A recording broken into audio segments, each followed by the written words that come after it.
Hello bachcho, let's read out the question first. A gymnast takes turns with her arms and legs stretched. When she pulls her arms and legs in, so बोल रहा है कि एक gymnast है, वो अपने arms को और लेग्स को स्ट्रेच करके क्या कर रहा है, टर्न्स ले रहा है। अब यदि वो अपने आर्म्स और लेग्स को पुल कर ले, सो क्या होगा वो हमें यहाँ पर बताना है। तो चलिए स्टार्ट करते हैं हम सॉल्यूशन से। But before of its, let's talk about the key concept which we are going to use here for this question.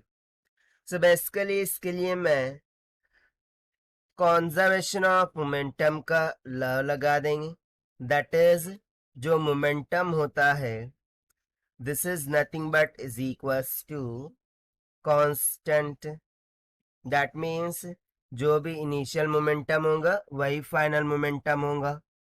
तो चलिए इसके द्वारा हम देख लेते हैं क्या बोल रहा है।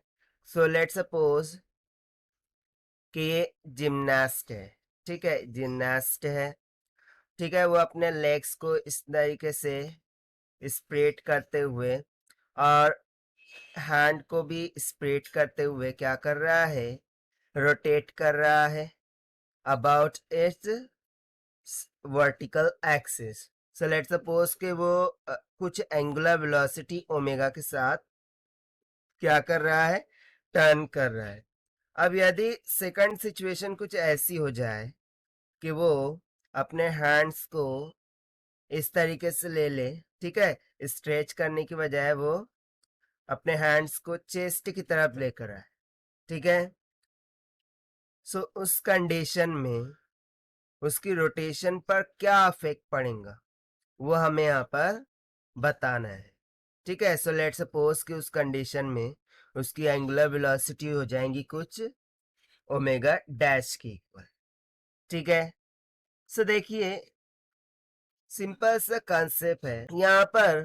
कोई भी फ्रिक्शन लग रही है क्या मैन पर, ठीक है, मैन नहीं, एक्चुअली वहां पर सी बोल रहा है, सो वुमेन ही होगा। सो वुमेन पर कोई भी फ्रिक्शन लग रही है क्या, नहीं। So here we can say that as it is frictionless, so हम कंजर्वेशन ऑफ मोमेंटम लगा सकते हैं। यानी कि जो भी इनिशियल एंगुलर मोमेंटम होगा वही उसका फाइनल एंगुलर मोमेंटम होगा। अब इसको हम क्या लिखते हैं, I into omega. So this implies कि आई इंटू ओमेगा ये टर्म क्या होगी, कांस्टेंट होगी।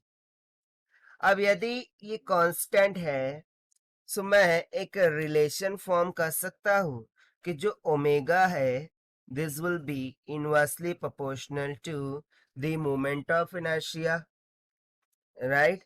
जो भी मोमेंट ऑफ इनर्शिया है उसका इनवर्सली प्रोपोर्शनल हो जाएगा।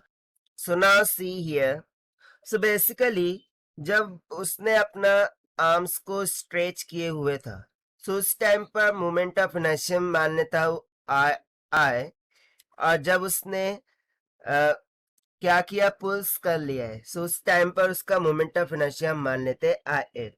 सो बेसिकली हम बोल सकते हैं कि जो I initial moment of inertia है वो ग्रेटर होगा as compared to moment of inertia of the final. अब ऐसा क्यों, क्योंकि देखिए यहाँ पर जब वो अपनी आर्म्स को स्ट्रेच किए हुए था, so distance from the axis for this hand वो क्या था, ग्रेटर था। क्योंकि मोमेंट ऑफ इनर्शिया को हम कैसे बोलते हैं, basically m times of r का स्क्वायर, लाइक दिस, जहां पर r क्या होता है, distance from the axis. So distance जितना ज्यादा होगा उतना ज्यादा हमें मोमेंट ऑफ इनर्शिया मिलेगा। सो फर्स्ट केस में ये आर्म्स इस तरीके से ओपन थी, सो डिस्टेंस ज्यादा है तो मोमेंट ऑफ इनर्शिया भी ज्यादा होगा। बट फाइनल केस में उसने श्रिंक कर लिया है, पुल कर लिया है, उस कारण से डिस्टेंस क्या हो गया, कम हो गया, यानी कि आर कम हो गया, तो मोमेंट ऑफ इनर्शिया बेसिकली कम हो गया है।